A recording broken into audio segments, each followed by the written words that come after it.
Emma's hands trembled as she held her newborn son for the first time in days, tears streaming down her face.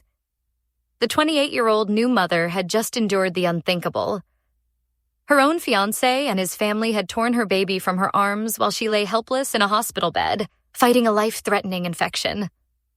Their love story had started like many others, but red flags appeared early.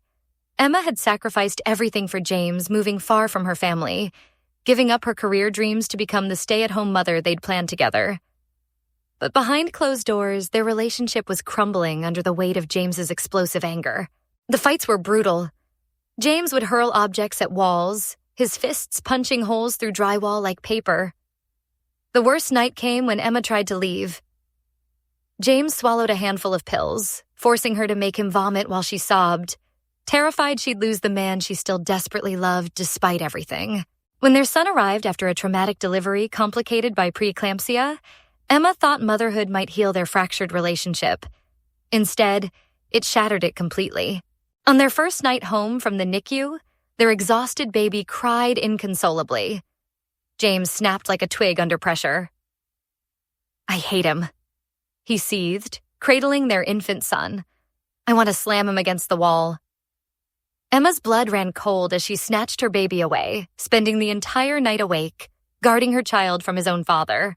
The nightmare escalated when Emma developed a severe C-section infection, landing her back in the hospital with IV tubes snaking from her arms.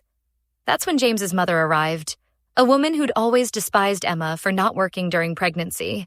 The confrontation exploded over something as simple as car seat safety. Emma suggested the grandmother ride in the back seat during transport, worried about their newborn's breathing. James's mother erupted into hysterical screaming, threatening to call police about the holes in their apartment walls unless James brought the baby home immediately. Emma watched in horror as James walked away carrying their son, her desperate pleas echoing through hospital corridors. Trapped by medical equipment, she could only call for security too late. Her baby was gone. For hours, Emma begged through frantic phone calls for her son's return. She was breastfeeding. He needed his mother, she pleaded. But James and his mother refused, leaving Emma broken and alone in her hospital bed. Fighting back with mama bear instincts, Emma filed a restraining order. When Child Protective Services finally returned her son, she discovered James had filed emergency custody papers filled with lies, claiming she'd neglected their baby while hospitalized. Now home, Emma cradles her son close, her heart torn between relief and anguish. Part of her still loves the man who betrayed her at her most vulnerable moment, but a stronger part knows she saved them both by fighting back. Her family insists she can never forgive such cruelty. That true love would have meant James protecting her, not participating in her torment.